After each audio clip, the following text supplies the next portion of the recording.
সকালে ভয়াবহ পথ দুর্ঘটনা গোঘাটে। দুটি বাসের মুখোমুখি সংঘর্ষে আহত প্রায় 30 জনেরও বেশি। জানা যাচ্ছে সকাল 10:30 নাগাদ হাতড়া থেকে একটি বাস আরামবাগের দিকে আসছিল এবং অন্যদিকে মিনি বাস কতুলপুরের দিকে যাচ্ছিল। এরপরে গোঘাটের পশ্চিম অমরপুরের কাছাকাছি একটি বাস নিয়ন্ত্রণ হারিয়ে হঠাৎই অপর দিক থেকে আসা অন্য একটি বাসকে সামনাসামনি ধাক্কা মারে। ভেঙে চুরমার হয়ে যায় দুটি বাসেরই সামনের অংশ। ঘটনায় আহত হয়েছেন শিশু সহ প্রায় 30 জন যাত্রী, যাদের মধ্যে 2 থেকে 3 জনের অবস্থা অত্যন্ত আশঙ্কাজনক, যাদেরকে ইতিমধ্যেই আরামবাগ মেডিকেল কলেজ ও হাসপাতালে স্থানান্তরিত করা হয়েছে এবং বাকিরা এখন কামারপুকুর হাসপাতালে চিকিৎসাধীন। ঘটনায় তড়িঘড়ি এলাকায় পৌঁছয় গোঘাট থানার পুলিশ এবং এখন পরিস্থিতি অনেকটাই নিয়ন্ত্রণে। ঘটনার জেরে চাঞ্চল্য এলাকা জুড়ে। এই বিষয়ে আরো কি জানা যাচ্ছে দেখুন বিস্তারিত 24 আওয়ার্স আরামবাগের রিপোর্ট।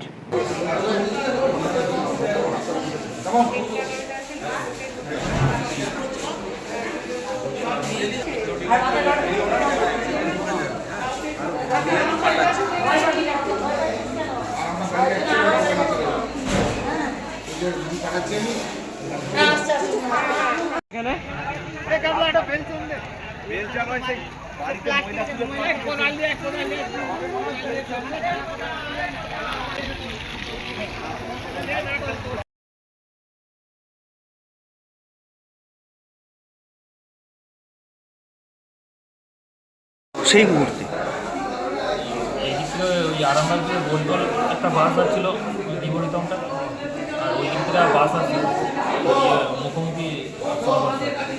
আপনি বাসের মধ্যে ছিলেন, কতজনের মতো আহত হয়েছে? 30-35 জন। আপনার নাম, বিক্রম বাড়ি?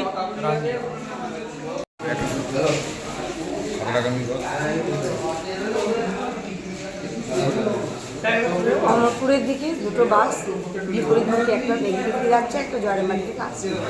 এই মুখোমুখি অবস্থায় অ্যাক্সিডেন্টটা হয়েছে। আমি কামারপুকুরেই ছিলাম, তারপর আমার কাছে ফোন আসে এরকম একটা ঘটনা ঘটেছে, এখান থেকে রুগী অ্যাক্সিডেন্টে নিয়ে যাওয়া হচ্ছে কামারপুকুর হাসপাতালে। আমি তড়িঘড়ি ওখান থেকে এসে দেখেছি, তখন 50-10 মতো ছিল, আস্তে আস্তে 30 জনের মতো হয়েছে। 3 জনের অবস্থা খুবই খারাপ, তাদেরকে এখান থেকে রেফার করে আরামবাগ হাসপাতালে পাঠানো হচ্ছে। তার মধ্যে একটা বাচ্চা ছেলের মাথাতে আঘাতটা লেগেছি, আর আমরা আছি, আশা করি ভালো হয়ে যাবে। আর আপনার নাম? আমার নাম মিতা পল্লী, গোঘাট ব্লক। ঘটনাটা হচ্ছে 10:35-40 নাগাদ হাতড়া থেকে একটা গাড়ি আসছিল আরামবাগ অভিমুখে, আর একটা মিনি বাস যাচ্ছিল কতুলপুরের দিকে।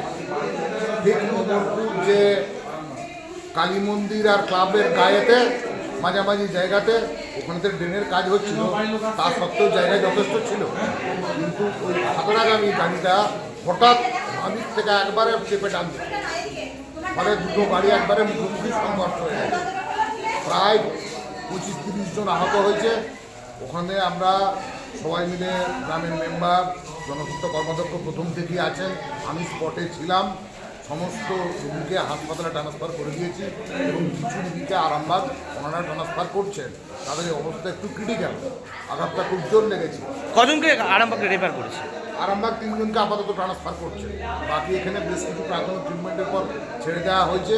মোটামুটি 30-35 জনের মতো পেশেন্ট এসেছিল, ঠিক আছে। আর আমার মনে হয় এটা ডিকলেস ড্রাইভিংয়ের জন্য মূলত হয়েছে। আর জনস্বাস্থ্য কর্মাধ্যক্ষ প্রথম থেকেই আছে, আপনারা ওনার মতামত দিতে পারেন। আমার নাম অরুণ কুমার কেওড়া, হুগলি জেলা পরিষদের উপাধ্যক্ষ। সন্তানের পরে মন বসছে না, প্রচুর পরিশ্রম করেও আপনি আশানুরূপ পারিশ্রমিক পাচ্ছেন না, যার ফলে আর্থিক সংকট আপনার জীবনে দুঃখ এবং চাপের ছায়া ফেলেছে।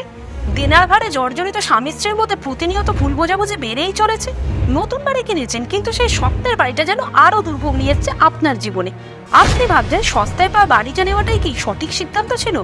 এমনই সব দ্বিধাদ্বন্দ্ব এবং জীবনের কঠিন মুহূর্তে আপনাকে সঠিক পথে পরিচালিত করবেন আন্তর্জাতিক খ্যাতিসম্পন্ন স্বর্ণপদক ও স্বর্ণ মুকুটপ্রাপ্ত ডক্টর অজয় শাস্ত্রী। তিনি শুধু আপনাকে পথই দেখাবেন না, আপনার জীবনে সত্যিকারের সুখ, শান্তি, ঐশ্বর্য, অর্থ যেন সঠিক সময় আপনার কাছে পৌঁছে দেয় সেই দায়িত্বও নেবেন। তার অভিজ্ঞতা এবং জ্ঞানের আলোতে আপনার জীবন হয়ে উঠতে পারে নিরুদ্বেগ ও সমৃদ্ধির পথে ধাবমান।